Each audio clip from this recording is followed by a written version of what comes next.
Hello and welcome to Future Squared. Stephen Hawking once said that intelligence is the ability to adapt to change, so let's adapt. My name is Steve Glaveski, and each week I'll bring you conversations with preeminent thought leaders from a variety of fields to help you think in a multidisciplinary way, keep goals in your professional and personal life, and better navigate what is fast becoming a brave, new world. Future Squared is brought to you by Collective Campus, an innovation accelerator that works with organizations to unlock their people's latent potential to create more impact for humanity and lead more fulfilling lives. If you need help driving your organization's innovation strategy, visit collectivecampus.io. And without further ado, come with me if you want to live.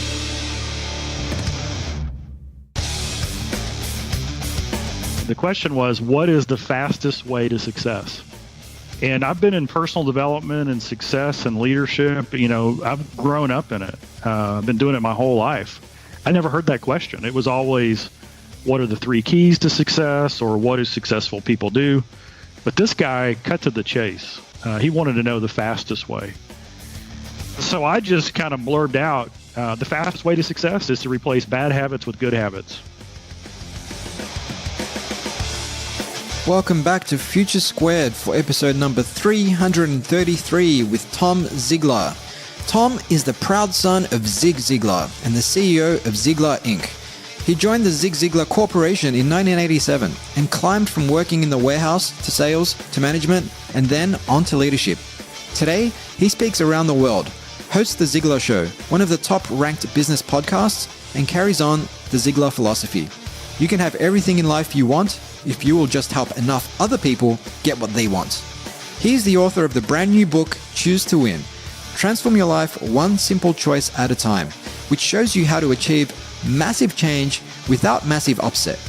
His revolutionary plan guides you through making one small choice at a time through a sequence of easy-to-follow steps in 7 key areas: mental, spiritual, physical, family, finance, personal, and career. The result is a more productive, more fulfilling, and more meaningful life. As a longtime fan and beneficiary of Zig Ziglar's teachings, I really enjoyed my conversation with Tom. Expect to learn, among many other things, 1. What the fastest way to success is. 2. The power of asking questions. And 3. Why it's not happiness that we should be pursuing, but something else. With that, please enjoy my conversation with the son of the legendary Zig Ziglar and CEO of Ziglar Inc., Tom Ziglar.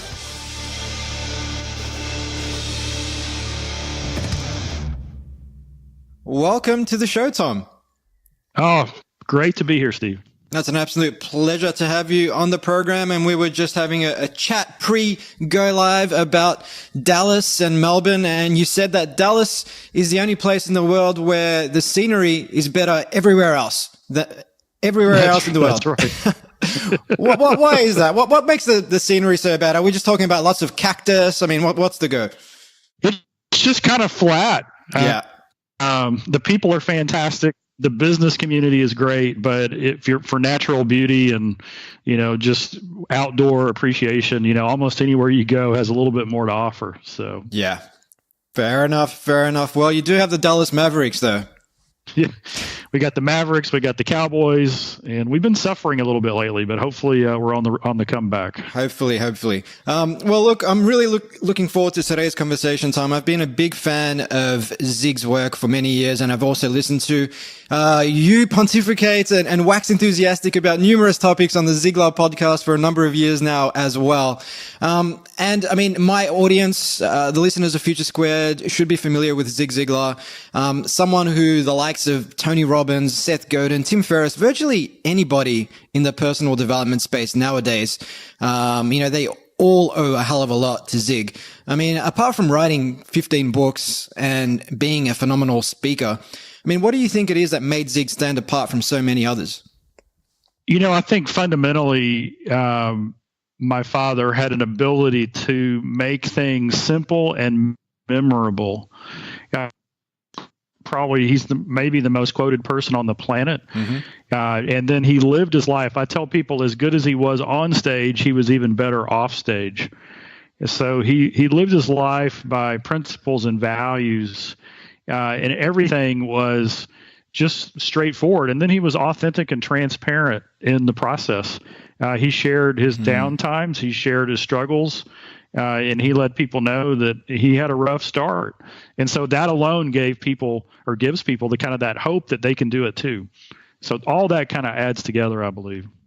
Yeah. And so when you say that, he was even better off stage than he was on stage, that's something that I wanted to explore with you today. I mean, so many of my friends now in their early to mid 30s, raising kids, and many of them came from families who are, say, working class. But now these kids, they're in many cases first and second generation Australians. They've gone on to university. They've got degrees. They've got the six-figure salaries. And it's tempting for them to just give their kids everything they want. But as we often see when parents do that, while we think we're doing good by them, we're often not preparing them for the real world. And when adversity inevitably rears its ugly head, oftentimes kids who have been given everything growing up don't know how to respond to that. So it's kind of a paradox that we think we're doing good by them, but oftentimes we're not. Now, I mean, in your case, having grown up as the son of Zig Ziglar, I mean, everything I know about you, Tom, is that you're a super well-adjusted person. So I'd love to understand, like, going back to childhood, what Zig was like as a parent, and also your mother, Jean, to really instill those values into yourself from a young age. Well, one of the things is that both my mom and dad, Dad said you never would have heard of me if it hadn't been for the redhead, which is the name the nickname he called Mom. But they taught intentionally, and with a lot of times questions. I remember, this is an Australia story. When I was 20, my goal was to be a professional golfer on the PGA Tour, and I was working with my coach, Hank Haney, who's fairly well known in the golf world. He worked with Tiger Woods for a number of years. And I had a whole summer lined out. I had tournaments set up. I had practice schedule set up. I was traveling and competing as an amateur. And Dad came home and he said, "Hey, I'm going on tour in Australia. I'll be gone for, I believe it was 3 or 4 weeks." And he said, I need you to take care of the house. I need you to take care of everything here while your mother and I are in Australia. And I looked at him and I said, "Wait a second. That's a long way to go.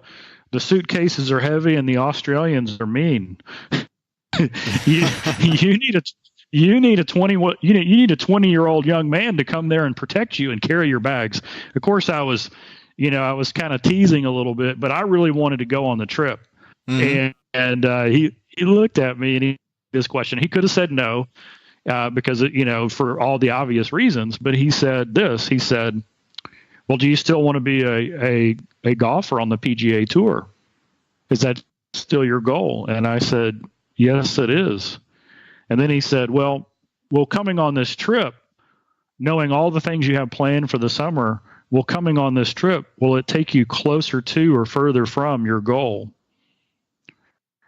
And of course I had to answer honestly. And of course I didn't go on the trip, because he had taught me enough to write out the goal, to put a plan in action, to really create a path to get there. No guarantee you will, but you've got to do the work, create the habits and everything else. And then when the impulse came, when the thing that wow, that would be cool. I mean, Australia is like my favorite country in the world to visit. When you compare it against your long-term objective, obviously the answer is no. And so when I say he was better off stage than he was on stage, he took everything that he taught on stage and he applied it in his own life. So rather than just telling me the answer, he basically set it up to where I'd figure it out myself. And that's what legacy is about. Legacy is when we transfer the wisdom, the knowledge, what we know to somebody else so they can make good decisions. And that's how I was raised. Yeah, and I think that's such a valuable lesson there, not only for parents or would-be parents, but anybody who is having a conversation whereby they're wanting to get their message across. I mean, you could be a salesperson, rather than just telling your prospect what they should do. It's about asking questions to get them to come to the answer that you're looking for, so that they feel like they came to the answer and they're involved with it. And that way they're far more likely to buy in rather than just being told, in which case many people can just become defensive. And if Zig had said, no, you're not coming on this trip because I said so, obviously that would have a very different effect than actually asking really powerful questions.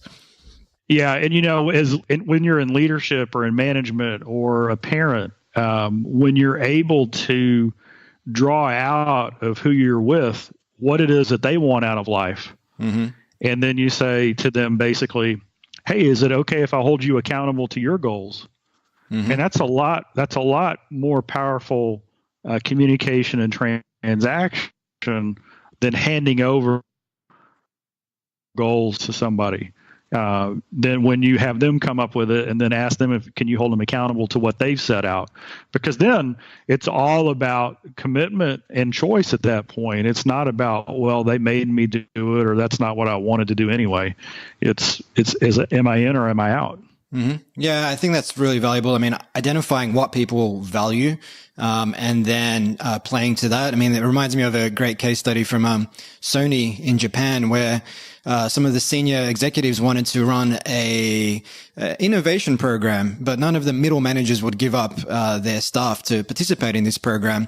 And it wasn't until one of the middle managers received a letter of commendation. I mean, this was after he had his arm twisted into giving up a couple of staff members to participate in this program, but he received a letter of commendation from the president of Sony, which in Japan, which is a very hierarchical country, was a hell of a big deal. And suddenly word spread that this middle manager received this letter of commendation, and suddenly everybody else started willingly giving up participants or giving up staff. And it just speaks volumes about knowing what people value, knowing what their goals are, and then aligning your words, your actions with that, rather than just trying to dictate something based on what you want.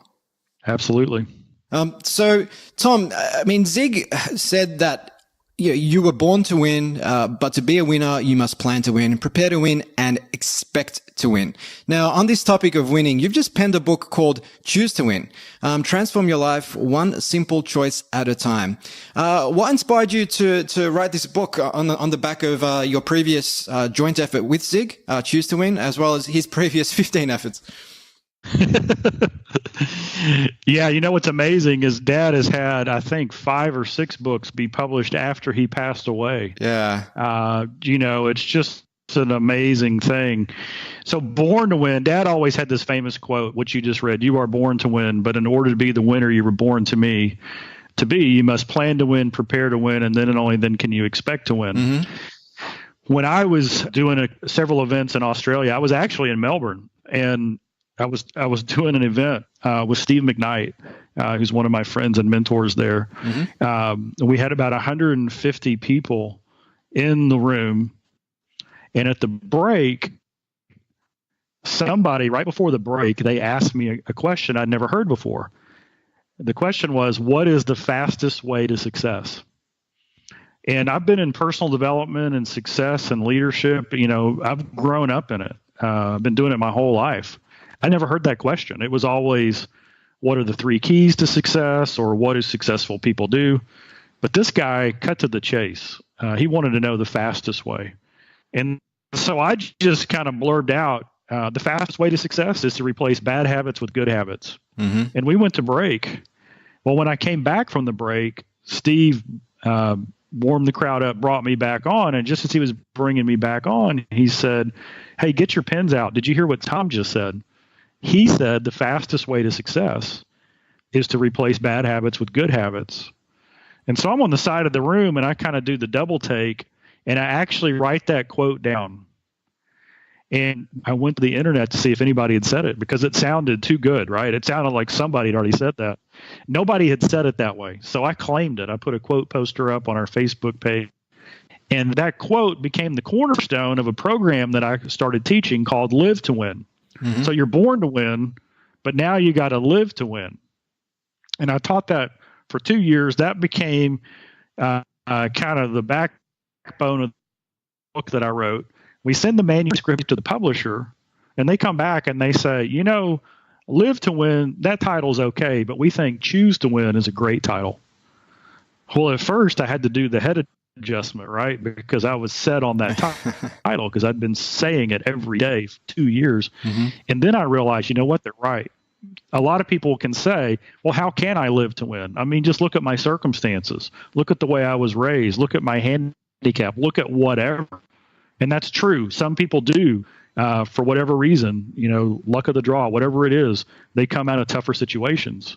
And yet we have story after story of people who, despite the odds, are. And so that's when it became obvious. I do believe we're all born to win, but until we choose it, our chances are very, very small. And so choose to win is simply that next step. What are the choices that we can make that will change our life? And here's the principle. A good habit is simply a lot of small good choices back to back to back to back to back, making the same good choice over and over again. That's called a good habit. And so the fastest way to success is we look at our life, we look at the fruit of our life, the things that we're producing that we don't like, mm-hmm. The lack of good relationships, no money in the bank, bad physical health. We look at those things that we don't like, then we look at the bad habits that are producing that, and we just start replacing those with good habits that will give us the fruit that we do want. And so the impetus of the book was, what is the simple, not easy, simple step-by-step progression that anybody can do to transform their life and get the results they want? And that's really what Choose to Win is all about. But it starts with the choice. Yeah, I think choice is so important. And choice reminds me of the quote from Marcus Aurelius, the Roman philosopher king, who said, "You have power over your mind, not external events. Realize that and you will find strength." And it is a choice in terms of how you choose to interpret and respond. Also, not only what goes on around you, but also how you choose to take on the day. And it's funny that you mentioned that quote, turn bad habits into good habits, because I heard that probably about 3 years, maybe 4 years ago on the Ziglar Show. And it actually inspired me to write a blog post about it, which was then incorporated into my book, Employee to Entrepreneur. And I've just put it up here, and I've got like 21 things that I decided I would turn from bad habit into good habit. And just to read out 3 that I'll pick out at random. One was, do the most challenging and highest impact thing first. Because it's so easy to get into the office and just do the stuff that's going to give you a small dopamine hit, but doesn't really move the needle. Like, hey, let's spend 20 minutes checking email and then half an hour on LinkedIn. And before you know it, you've wasted some of your best cognitive sort of energy for the day. Don't make plans I can't keep, and keep plans that I've made was another one that I had. And just to pick a third one, don't pursue the deceptively greener grass, because it doesn't matter what you're doing or who you're with, whatever the case may be. Like, our brains are wired to think that the grass is greener on the other side. But oftentimes you get there and you're like, okay, this isn't all that I thought it was cracked up to be. So I think asking that question, but being really objective and sitting down, taking the time to just pontificate and think about your relationships, your fitness, your finances, everything, is such a powerful exercise.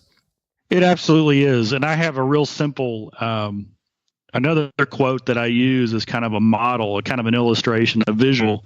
And the quote is this. It says, a tree's fruitfulness depends on its rootfulness. Mm-hmm. And so all you do in your life is picture a tree above ground. What's the fruit that you want on your life? I mean, mentally, you can actually hang it on the tree. So what's the fruit I want? I want great relationships. I want dollar signs on that tree. Mm-hmm. I want to have success in my business. I want a mountain home. I want to travel the world. I want great health. I want to have peace of mind. I want to sleep good at night. So that's all the fruit that I want. Now, in our life, our tree has 7 roots. And you already talked about a bunch of them: mental, spiritual, physical, family, financial, personal, and career. Mm-hmm. And so whatever fruit we want is going to be fed by one of those 7 roots. So how do we nourish the root? Nourishing a root is simply creating a habit that feeds that root. So if we want good financial stability, we the fruit that we want to have is money in the bank and no debt and, freedom to do what we want, when we want, with who we want. We track that back to the financial root and we say, okay, what are good financial habits? And that's what we build. And that's what you did. So for you, those 21 things that you did, what was the one that was the most valuable to you? The one that was the most valuable to me at the time, just looking through the list, I think, so this is going back about 4 years, and I was in number 13, stop chasing that toxic relationship. That was probably the most valuable because I think, perhaps at the time it was a source of a lot of energy drain. And that energy and creativity and energy, enthusiasm for life was being invested into this one relationship that, for whatever reason I pursued, but it really wasn't something that was feeding me in any particular meaningful way, other than perhaps instant gratification, which is something we talked about earlier when you talked about the PGA Tour story. If you focus on instant gratification at the expense of your long-term goals, then goodbye to your long-term goals. But that was definitely one of the big ones. Once I made that change, it just it had a profound impact on me. So I think going back even to what you said earlier about legacy, packaging up knowledge and sharing it, which is what you're doing now with the Ziglar Corporation, which is what Zig did himself, which is what I'm trying to do on this podcast, which is what numerous people around the world are doing with their books and content. I think it's so powerful because you never know who's listening, what they're going to take out of it, and what change it's going to create in their lives. And then, they can go off and create their own knowledge package and share that with the world as well. So the flow and effects are massive. Yeah. In the book, I talk about the difference between success, significance, and legacy. Mm-hmm. And the short definition is success is something I do for myself. It's when I get a win. Significance is when I help someone else do something they didn't think they were capable of doing, right? I help someone else be, do, or have more than they thought possible. Legacy is what you just talked about. And that's over here. I say, hey, when I hear about legacy, I do the Snoopy dance. The Snoopy dance is you take it and use it, which benefits you. So that's significance. And then you put your own stamp on it, how you used it, and then you share it out. Mm-hmm. And then somebody else uses it. That's legacy. And that's what I love about what we do. And that's why no matter where I go in the world, it's like I'm with family. Mm-hmm. Because when they look up the family tree, Zig Ziglar's way out there, and then Dad inspired somebody who maybe touched their parents' life, who then shared it with them, and now they're coming to the event, and they're like, I feel like I've known you my whole life. Mm. And all that is that's just legacy in action, where wisdom, truth, knowledge, inspiration, information, the things that we need to grow and become what I call the person God created us to be. When we share those things, man, I say it ripples through eternity. And that's the greatest juice of all when you get to do something like that. Yeah. Well, as Isaac Newton said, if I have seen further, it's by standing on the shoulders of giants. And it's a great line. So on the 7 choices that you went through, Tom, mental, spiritual, physical, family, financial, personal, and career, I mean, it seems like a lot of people, particularly in the Western society, perhaps over-invested in maybe one or two of these, for example, career and financial, at the expense of, say, their physical, spiritual, and mental choices. I mean, is this something that you see, and do you think that people should strive for balance across these 7 areas? I mean, how should they look to cultivate a life where they incorporate these 7 choices? Well, ultimately, and I'll give you the sequence, and the sequence in the book is very, very purposeful. Mm-hmm. The sequence that we have is mental, spiritual, physical, family, financial, personal, and career. And, there's a great debate among people far smarter than me. If we were going to focus on one area, what would be the area that would elevate everything else? Mm-hmm. And a lot of people argue physical, because let's face it, if we're in great shape, if we get enough sleep, if we eat right, if we move, we have more capacity and more energy. I mean, we're just going to get more done. It's just a reality. But at the same time, when I observe behavior, I see people joining the gym in January. They they get results, and then they quit in February. Yeah. So if physical was it, people would figure it out. Well, then I'm very spiritual. I'm a believer. And so, why not put spiritual first? Well, I'm not going to argue against you if you want to put spiritual first, but I happen to think that we have to make a mental choice first. And so that's why I put mental. And mental is that decision, that choice to feed my mind the right information.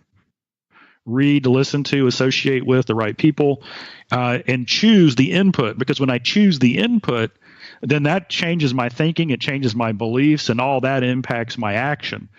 And so I went mental first, and of course my first choice is spiritual. I want to input wisdom, knowledge, character, integrity, all the principles and values, faith to build on, and then physical. And then family comes fourth for a reason. And the reason is simple. If I'm going to lead my family, man or woman, doesn't matter, then I have to, in order to have the right kind of influence, I have to be the right example first. I think that's really, really important. Yeah, sorry to interject, Tom, but I think I wanted to just hone in on that one, because I know a lot of people, and I hear so many people who may, have a child and then use that child as an excuse to stop going to the gym, to stop meditating, to stop focusing on that mental and spiritual and physical side of themselves. But ultimately, now that you've got someone who's dependent on you, you need to be honing that side of you more than ever. Yeah. Well, one of the most valuable lessons I learned is this: legacy is a transference of habit. And what I learned from Dad, the most important lessons, he never taught me. I caught him. Yeah. I watched him do it every day. Yep. And so the habits that we create in our life, and then I have a quote in the family section that says, the most important, the most valuable lesson that we could teach our kids is the discipline of creating winning habits. Golly, think about our young people. If we could teach them the habit of goal setting, the habit of looking into the future, determining what they want and putting a plan together to get it, the habit of doing everything with character and integrity. I mean, these are all habits. I ask people which comes first, character. Does character come first, or does habit come first? And really, it's our habits. Yeah. I mean, just on that, Tom, I think I absolutely agree with you. The mental comes first. And he did say that Zig is one of the most quoted people ever. And he had a great quote on this, which was, your attitude, not your aptitude, will determine your altitude. And you speak to anyone who has achieved, not only success, by the conventional, definition, but success across all these 7 areas. Oftentimes what they will say is, I'm not any smarter than the next guy, but what I do is I persist. And even Calvin Coolidge, the former US president, had a great quote on it saying that nothing in this world can take the place of persistence. Talent will not. Nothing is more common than unsuccessful men with talent. Persistence and determination alone are omnipotent. Now, I think that's so, so true, because it's about that cumulative benefit of just waking up and doing the work day after day after day based on developing those good habits. And I think it's Tony Robbins who says people overestimate what they can achieve in 6 months and underestimate what they can achieve in, say, 3 years. But if you've got great habits, and if you replace those bad habits with good ones, then over the longer term, you're far more likely to end up in a position where you do have lots of apples springing on that tree you referred to earlier. That's right. Yeah, Jim Rohn said, "Don't wish it was easier, wish you were better." And bottom line is the habits, the choices that we make, that we create habits, the right habits, turn us into the right person. Dad kind of coined the be, do, have philosophy, which said you got to be the right person first, and then you do the right thing. And so when we get it out of sequence, when we focus on career first, and some people get unbelievable success early in their life because they've got a talent, right? They've got a knack for something. But then all of a sudden their life implodes because they didn't have the foundation. They weren't the right kind of person to handle the situation. That's why lottery winners, celebrities, musicians, all these people really struggle if they suddenly get a lot of wealth.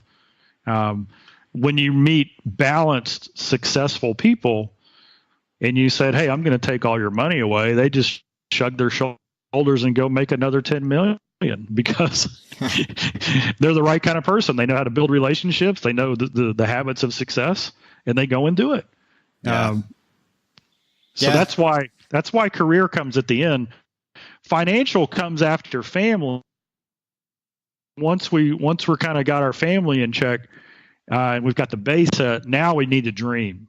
And I'm not saying don't dream right away, but when we dream, financial, the two words in there are dream and disaster. Most people don't get their financial life in order until they have a disaster, like their car's being repossessed and they're getting kicked out of their house.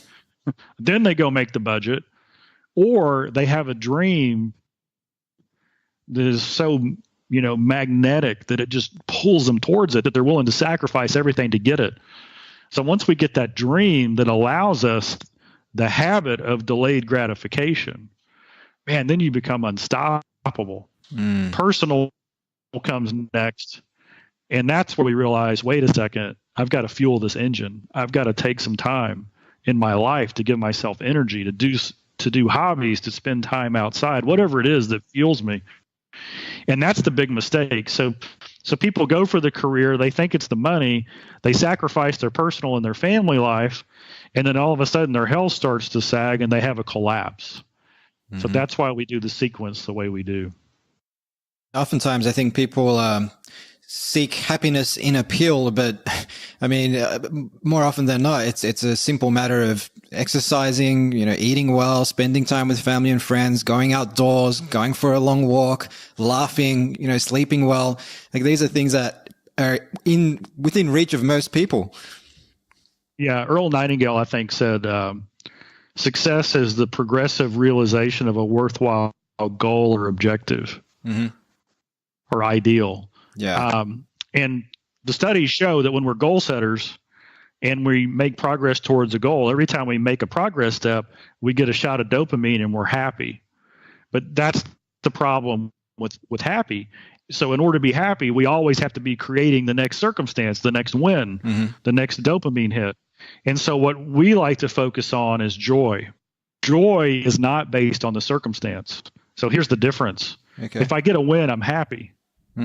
If I help you achieve something that you couldn't have otherwise done, and you come back and share with me and you have gratitude for the time, I've got joy all of a sudden, because it doesn't matter my circumstance. I could be going through a hard time, but when you truly come back to me and say, hey, without you, this wouldn't have happened. Now I'm at a whole nother plane, a whole nother level. And so when we start thinking about intentionally creating moments where habits, the end result is joy, your whole life flips around, because the way you treat your family, your coworkers, your customers, your friends, it changes. Yeah. And that's what we need to be about is joy. Yeah. Joy. And I imagine joy is a byproduct of having meaning in your life, because there's no joy without meaning. And when you have meaning, then, like you said, you could be going through tough times, but if you're working towards something meaningful, that it's about more than just yourself, then it's much easier to keep pushing forward and have the grit and the persistence and the determination, to see it through. Yeah. And so, Steve, you need to write that down. You said something there powerful. You said joy is the byproduct of having meaning in your life. That's a good one. Yeah, no, look, I've written it down in other places already in my blog posts and in my book, but I believe that meaning, because happiness is a transient state. You get your dopamine hit and then it wears off. It doesn't matter what you achieve. You might be working towards a bonus or a pay rise or something to that effect. You get it. You think that's going to make you happy. But after a couple of weeks, you kind of adjust and you're back to where you were before. And then you're looking for that next hit, right? But if you have meaning, then you can push through all the highs, but more importantly, all the inevitable lows, because everybody can push through the highs. But how do you show up when adversity rears its ugly head, and maybe it won't go away for weeks or months at a time? And that's really when your character is tested. Yeah. It's funny in the tree illustration, the top of the tree is the fruit we want. We've got the 7 roots that we've got to then nurture with habits. And what do we need to nurture our habits? We need, like for a tree, we need pure water. We need everything that water brings. And in our life, we need words of life. We need wisdom. Mm-hmm. But the other thing that a tree needs is it needs fertilizer. It needs a truckload of manure. Mm-hmm. When you think about it, and how, in your life and my life, we've all had the truckload of manure back up and just dump on us. Many so times. if our attitude is, man, this is the worst thing that's ever happened to me, then we go into the pity party, the whining, and we don't make any traction. Or we could say, you know what, this adversity, this truckload of manure is exactly the thing that's going to fortify my life. It's the thing that's going to help me understand and empathize with people who've gone through this, so I can help them better when I get to the other side. And it's just a choice on how you look at stuff. And that's what I learned from my father. It didn't matter, and don't think he didn't have adversity. He had it in spades. But every time adversity would come, he would literally look at me and go, man, this is awesome. Yeah. Look at what's going to happen. My uncle Bernie, I asked him, I said, he was very, very wealthy. I said, how did you make your money? And he said, well, every time there was a problem, I ran to it. Mm-hmm. Well, most people will run. Most people will run from it, right? So it gives you a competitive advantage if you're going to run to it and lean into that adversity. In the mountains of Colorado, they'll have buffalo herds up there, mm-hmm. and then cattle will be in the same area. And when a storm comes over the mountain, the buffalo will face into the storm and start walking into it. Cattle will smell the storm and they'll run away from it. And the net effect is that the cattle are in the storm longer than the buffalo. Ah, yes.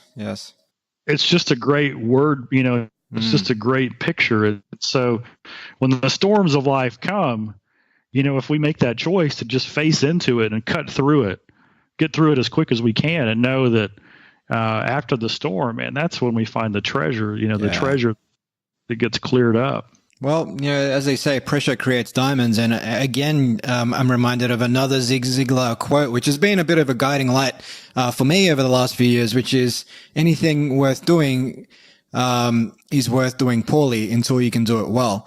Whenever I'm embarking on something difficult, whether it's learning how to surf or whether it's braving the stand-up comedy open mic night circuit, it's just conceding that, hey, you're going to suck when you first start, and you're going to be, if it's surfing, you're going to be paddling out and just getting knocked off your board time and time again. And at that point, just thinking about that quote and saying, well, if I really want to do this, if I really want to catch that barrel one day, that's going to be quite a thrill. And then I'm going to be able to take this skill and use it all over the world. But hey, I'm going to be poor at this for a little while. So let's just accept that. And when you accept that, you make friends with that. You realize that, hey, nobody was born great at anything.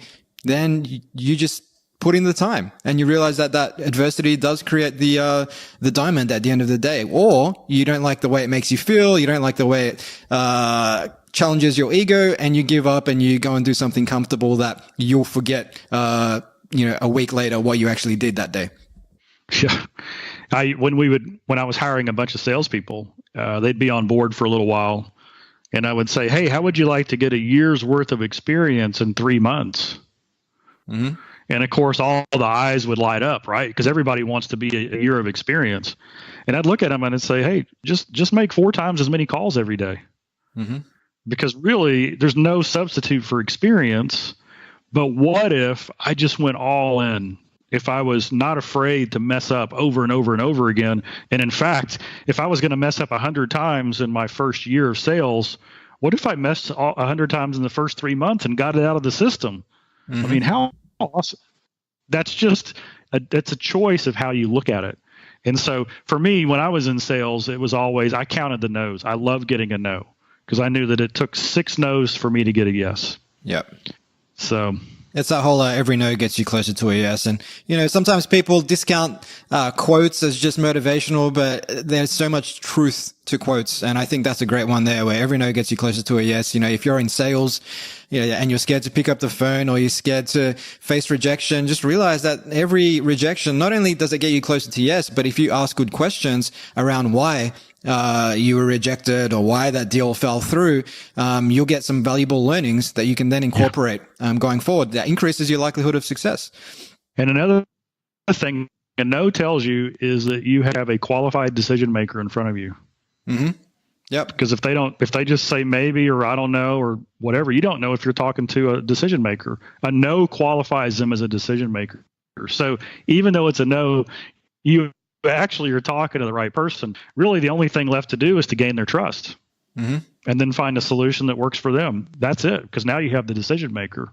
Yeah. And I think if you're selling to large organizations, even getting to be in front of the decision maker is a form of success in itself, because oftentimes you could be getting the runaround and speak to several people before you get to that point. And if you've gotten to that point based on your past conversations, then you must be doing something right.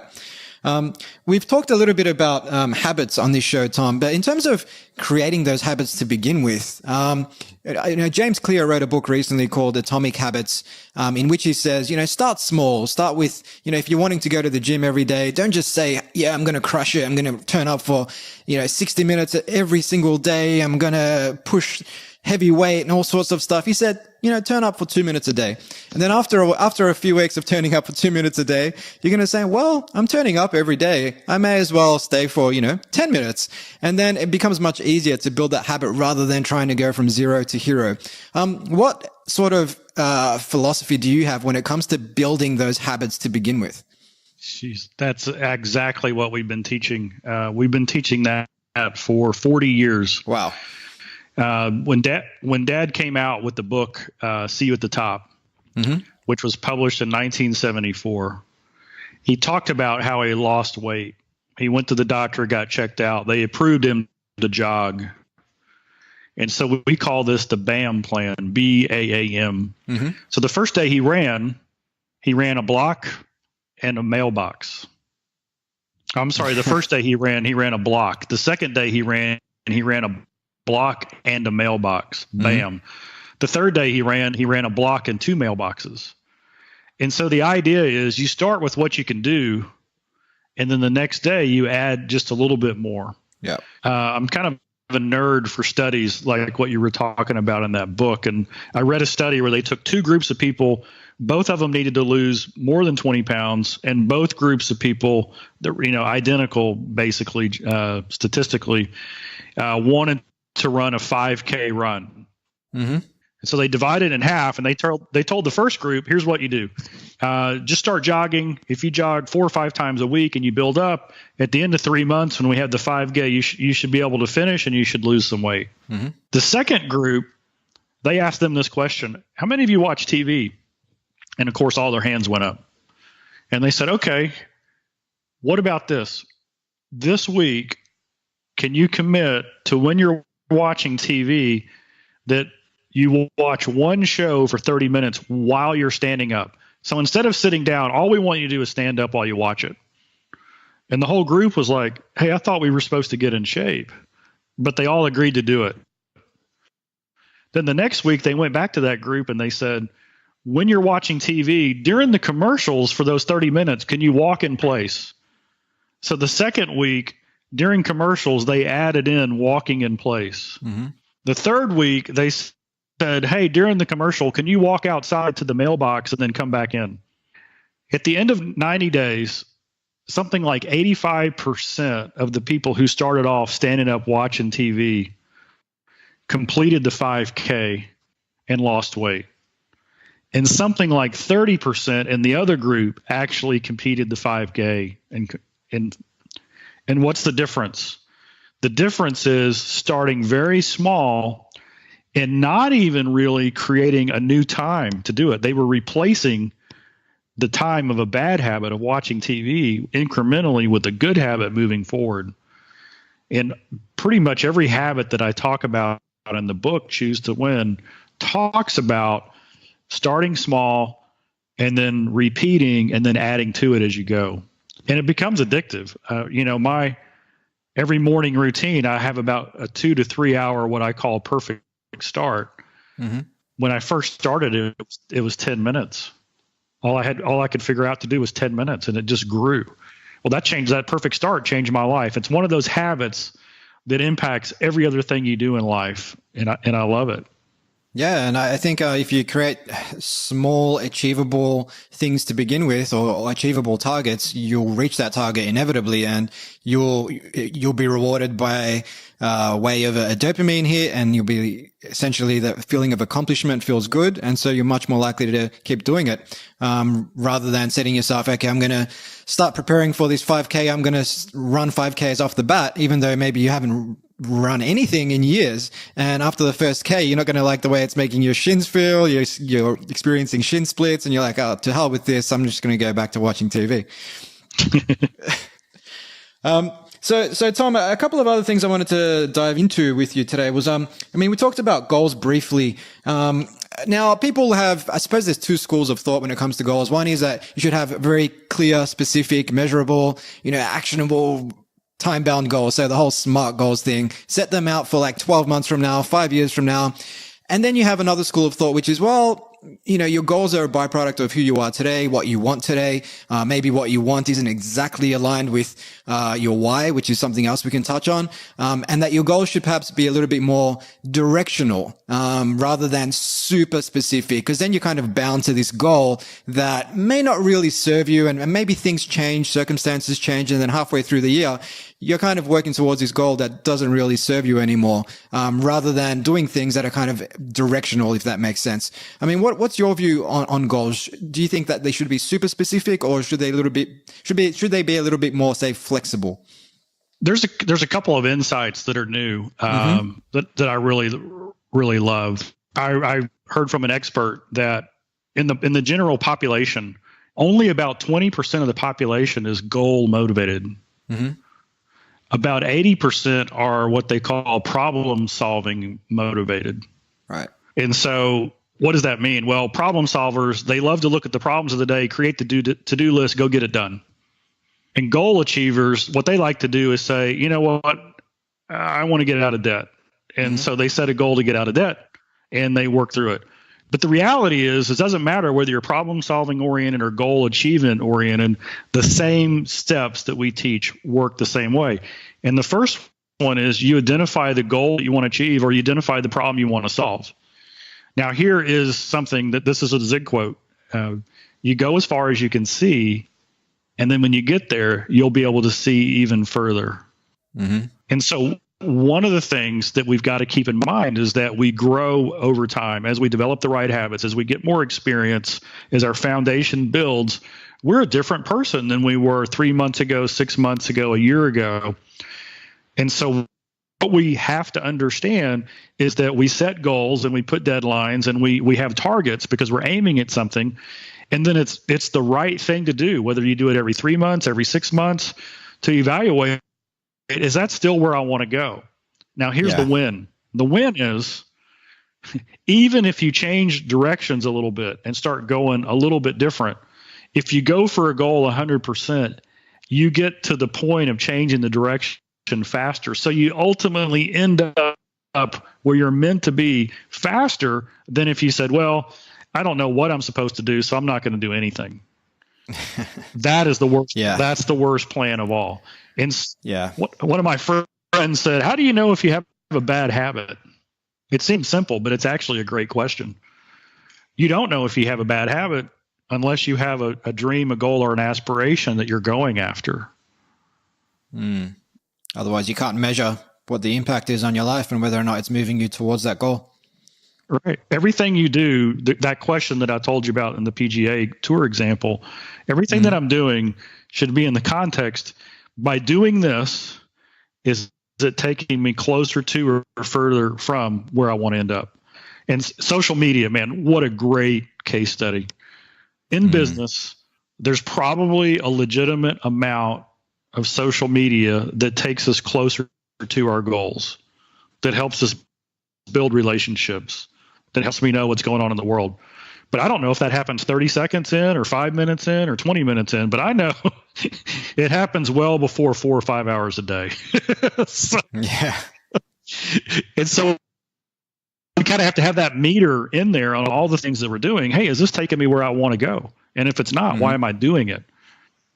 But in our classes, when people say, well, what's a realistic deadline for a goal? To me, a realistic deadline is one that I set a date, and in order to achieve it, I have to start today. And it has to be reasonable. If it's lose 80 pounds in 4 months, yeah, man, that's too fast. If it's lose 5 pounds in 3 years, that doesn't make sense either. So a realistic goal means I got to put a reasonable amount to keep my balanced life in place, and I need to work on it. Yep. I love that. And I love what you said also about go as far as you can see, and then you'll be able to see further. And I'm a big believer that with a lot of people who perhaps don't know what their why is, what their purpose is, they maybe haven't stumbled upon something that they're passionate about as well. And oftentimes it's easy to just suffer from paralysis analysis and wait for that moment of inspiration to strike. But I know even from my own experience and from the experience of entrepreneurs I've worked with, oftentimes it requires going on that journey for maybe months, if not years, before you actually discover what it is that aligns with your natural inclinations, what you're really good at, what you really enjoy. And that stuff's not going to be obvious unless you actually take that first step to begin with. When it comes to people finding their why, which is essentially what your book opens up with, is this something you advocate? Because it sounds like it aligns with what we just talked about, whereby, hey, don't just sit there and pontificate, because you're going to suffer from paralysis analysis and you're not going to move an inch forward. Just trust that the journey will reveal the answers. Absolutely. And go for it 100%. But here's a little example of how to find, where to look for your why or your purpose. I draw 3 circles. And the circles overlap in the middle. And so in one circle is, man, what am I passionate about? What do I enjoy doing where my heart just is filled up? What, makes my heart sing, just gives me joy? Is it working with people? Is it working on projects? What is it that I start filling that in. And then the second circle is, what kind of problems do people bring me? Like, I don't even ask for them, but I keep getting the same kind of question from friends and associates and people I run across in life. They keep coming to me, asking me the same type of question. Hey, that's a clue. That's probably they're tapping into your natural gifts and talents. Yeah. And then the third circle is, man, where are my scars? What did I screw up? What's the biggest challenge I've had to overcome? Maybe it was something that just happened to me, right? I came out of a broken home, or I had an accident. Maybe I'm suffering the consequences of some pretty bad decisions I made, but I've come out of it. What did I learn? And what I've found is that where those 3 circles intersect, that's where your sweet spot is, where the passion that you have, the talents that you have, and the experience that you have kind of intersect. And so the challenge is that if we wait, if we sit around and hope that purpose just hits us in the head one day, then we don't have the experience and the scars in those other areas that we need to capitalize on it.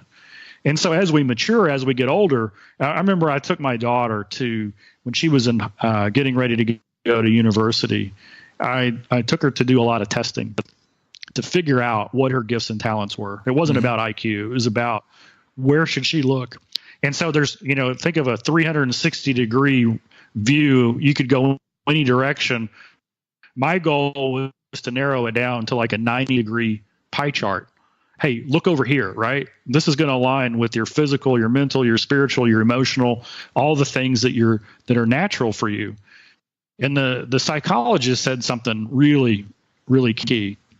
She said, don't just write down the things you like. Write down the things you can't stand. Because what usually happens is we settle. We get the dream job that has 4 or 5 things we love, and then, oh yeah, it's got those other 3 or 4 things that we can't stand. And usually it's the 3 or 4 things that we can't stand that put the damper on us. And so when you're trying to figure out which direction to go in, that's a good one. Now, here's another thing that happens a lot. I work with business owners, entrepreneurs all the time, and they come in and they say, I'm not sure if what I'm doing is the right thing. Yep. I want to make a change. I want to sell my business. I want to change careers. I want to jump over here. And the what you do is important. It is. But it's not nearly as important as why you do it. And so my time with them isn't spent on what they do and how to do it. Because when your why is clear, it changes how you do what you do. The energy, the life, the way you carry yourself, the confidence, the extra mile that you'll go naturally is different when your why fuels your how.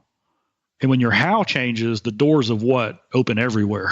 I mean, It's like, you know what I mean? It's 100%. Just like 100%. Yeah. Everybody, like, I know you're in a different industry, but could you work with me anyway? I just love how you do things. It's because I got a why. Yeah. It's one of my former podcast guests, Brad Stolberg, who recently wrote a book, The Passion Paradox, and previously Peak Performance. This one-liner that has just stuck with me ever since was, forget all the performance enhancing drugs out there. The world's number one performance enhancer is purpose. Yeah. It's just so powerful. If you've got that, it's so much easier to wake up in the morning with a spring in your step and just go after it, because you really believe in what you're doing, and there's a why, and it's creating value in the world, and you can see the value that it's creating, and there's that positive feedback loop, and it just goes from there. And I think it's just so powerful. And unfortunately, I think a lot of people fall into the trap of just focusing on the what. What do I do? And oftentimes maybe doing something that you decided based on a conversation you had with a career counselor in the 12th grade, and said, oh well, I guess I'll be an accountant, and then you started down that line and you got your degree and you ended up working for an accounting firm, and then years later you haven't even reflected on as to whether or not you believe in what you're doing and whether or not it aligns with your strengths. And people can end up doing something their entire lives that just don't bring them that joy, but because it pays them, because they think that it's conforming to society's expectations of what they should be doing, they don't give it a second thought. And I think that's really an unfortunate place to be. Yeah, that's one of my sayings is the only thing worse than not having a goal is having the wrong goal and achieving it. Yeah. That's absolutely true. And I think Peter Drucker said something similar, which is there's nothing worse than the wrong things done right when it came to business and management. Yes. The illusion of making a difference. Yes. And making progress. And that's the thing. And any form of progress will trick our brains into thinking that we're moving forward, right? And the dopamine hit that we get, yes, we got to inbox 0. We've won the day. We're really good at responding to other people's demands on our time. Look, we're almost out of time, Tom. This has been an absolute pleasure. But before we wrap up, I'd love to just learn what your you mentioned earlier about making a great start to the day early in the morning. I mean, what does your start to the day look like nowadays? I call it the perfect start. Mm-hmm. And what I do is I get up early. I get up at 5 o'clock or earlier. I didn't used to do that. I can't believe it. This is something I caught from my dad. Yeah. But now, I mean, I have a saying, the best time to dream is when you're wide awake. Mm-hmm. So I get up at 5, and when I'm on schedule, when I'm doing it right, no social media, no text, no email, I come into my office and I have a quiet time. And, I just have this, I call it 2 chairs. I learned it from my friend, Bob Bodine. And basically there's 1 chair for me, 1 chair for God. And I ask God 3 questions. Do you know what's going on? He does. He's big enough. And then I say, are you big enough to handle it? Well, he's God. And number 3 is, okay, what's the plan? And so I listen. So if you're in the meditation, you just listen, right? So for 4 minutes, the longest 4 minutes of the day, mm-hmm. Listen, quiet your mind and listen, and just kind of get that. Then I read, study, do a devotional, right input, get my day going in the right track, because I got to get my mind right. Then I go into we have a performance planner, which is our goal setting tool. I write my goals out for the day. what I want to accomplish, kind of get a picture of what the day is going to look like. And then I write down my key appointments, and I write them down anyway, even though they're in my Outlook, even though they're in my Google Calendar, I write them down anyway, because if it's an interview, if it's a speech, if it's a conversation about a project or a sale, I spend 1 minute visualizing how I want it to go. What's the likely topic of conversation? What's the biggest objection? What's the personality? As much as I know about the situation. In sales, man, this is critical, because if you plan that out in advance, the odds are it's going to go far better than if you don't. It's just 1 minute. So 4 or 5 minutes doing that whole section that I just said takes 45 minutes. And then I do the one thing. So the next 45 minutes is dedicated to the most important thing I can do. Not the most urgent, but the most important. Mm-hmm. So that's my first hour and a half. Nowadays, it usually takes me about 3 hours to get my hour and a half done. But that's not a problem, because I get up at 5. So that's what I do. So for those who are just starting, man, start with 10 or 15 minutes, have a quiet time, read something that's inspirational, motivational, educational, that takes you closer to your goal, and then plan your day and build from there. Perfect. Absolutely love it. Well, thank you so much, Tom, for making the time to appear on the show. This has been an absolute delight. People can connect with you on Twitter at Tom Ziglar. They can find out more about Ziglar Inc. and all the amazing work you're doing there at Ziglar.com. And of course, if they enjoyed listening to your voice today, they can listen to you a little more at the Ziglar Show podcast. Is there anything else you'd like to share with our audience, Tom? If you want to know more about the book, Choose to Win, you can go to choosetowinbook.com. It is on Amazon and Audible and Kindle and all those things. So electronic, man, we can ship it anywhere in the world in an instant. Fantastic. Well, we'll add a link to the show notes for the book as well. And lastly, I just want to say thank you for carrying on Zig's legacy. As you probably learned in this conversation, it's had a profound impact on my life, and no doubt thousands upon thousands of other people around the world. So thank you again, Tom. Thank you so much, Steve. It's been a pleasure. I appreciate it. Hi guys, Steve again. I hope you enjoyed this episode. If you'd like to receive a weekly email from me, complete with reflections, books I've been reading, words of wisdom, and access to blogs, ebooks, and more that I'm publishing on a regular basis, just leave your details at futuresquared.xyz/subscribe and you'll receive the very next one. If you're picking up what I'm putting down, take a minute to like, share, or subscribe on Apple Podcasts, Google Play, Spotify, or wherever you get your podcasts. It goes a long way to giving the podcast the exposure it needs, so I can continue bringing you guests and conversations of the highest caliber. You can catch me on Twitter at Steve Gliveski and on Instagram at TheSteveGliveski. Until next time. Hasta la vista, baby.